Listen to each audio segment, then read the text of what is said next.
Good afternoon, this is Dr. Sevchik with the Life Enhancement Clinic, and I want to just do a little bit of a whiteboard Wednesday, and wondering if you experience feeling cold. Now, I say this a little bit in jest. For those of you in town here, you realize that the last 3 days, including today, have been brutally cold, 33 below, 40 below, whatever it is, it's just brutally cold. But do you feel cold when no one else is feeling cold? And if so, this could be a sign of an underactive thyroid. We call it hypothyroid.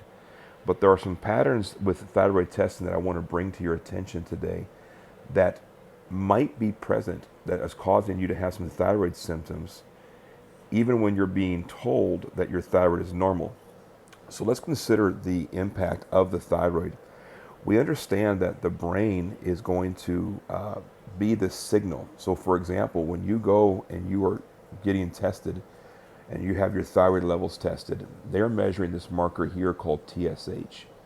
TSH is actually a signal that is being released from the hypothalamus. This hypothalamus is like the thermostat regulator of the brain. It lives here deep in the brain. That signal from the hypothalamus is going to stimulate the thyroid, and that thyroid is going to make thyroid hormones. Now, it makes T4, which is the most abundant thyroid hormone, but it's not the most active. The most active is T3.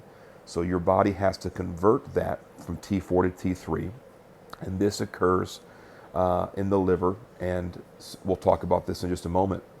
But that conversion of T4 to T3 is very important to give proper metabolic function and control of the cells from the thyroid hormone itself. Now, when you look at your thyroid testing, oftentimes you'll see your TSH, and the lab range for TSH can be 0.45 all the way up to 4.5. That's a massive range. Then we see our free T4 for the region that we're in. Our lab ranges are 0.82 to 1.77. And for our free T3, it's 2.0 to 4.4. Now, ideally, we like to see TSH levels in a range of 1 to 2. But to identify whether or not a person is having adequate T4 to T3 conversion, we want to take these T4 ranges and we want to divide them into thirds, as I've done here. Ideally, your free T4 and your free T3 will be in the green zones. Now, let's just take a case study, for example. This is a female that has complaints of cold intolerance, and she has a TSH of 0.896. So the TSH looks normal, that's fine. You would think, well, it's not the thyroid. But let's look at her free T4 to free T3 levels. Her free T4 ranges are at 1.61.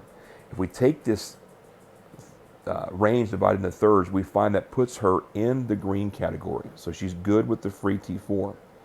But then when we look at her T3 should ideally also be in the green zone, but you'll see it's not. She's going to actually be less than she should be. When we see this pattern, this is one of 6 patterns you can see with thyroid testing. This is a poor conversion. It's a peripheral conversion issue. And this can lead to people having hypothyroid symptoms, even though the TSH is normal and the free T4 is normal. Now, what causes this? In order to convert T4 to T3, there's a couple things that have to happen. First of all, you have to have adequate levels of iodine, selenium, and magnesium. Now, if you are deficient in these, then your conversion of T4 to T3 will not be as efficient as it should be. Magnesium can be depleted due to chronic stress. Stress depletes magnesium. Stress eats up magnesium. Now, also, when you look at it, magnesium is a mineral, selenium is a mineral. This could be due to low stomach acid. If an individual has low stomach acid, that could be the cause of their mineral deficiency. That could actually be altering their thyroid.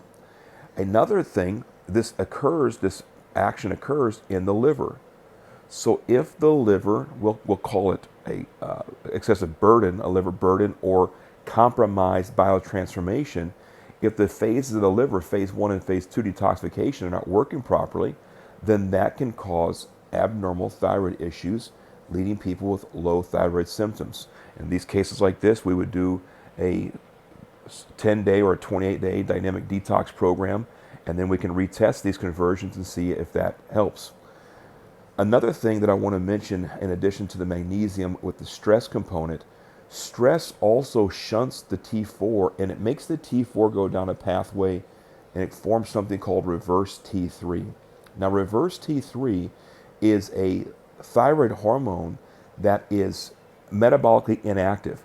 It will bind to the receptor, so it will fit in the keyhole of the cell with the receptor, but it does not unlock the door. And so you can have elevated levels of reverse T3 that is blockading your production of T3, leaving you with some hypothyroid states. So I just want to leave this with you briefly. I hope it was of help to you, just to kind of explain how you can look at your lab test. If you have not had your thyroid tested, get that tested. And if you have had it tested and you want to know how to interpret it better, take these numbers, look at that, place yourself in these categories and see if there might be a conversion issue. Another problem that you would look at is if you were in the low range here and here, that would be a different situation. And so you can kind of look at patterns, and the patterns matter for treatment. So hope it was helpful. If it was, let me know. And stay warm out there. Have a great day.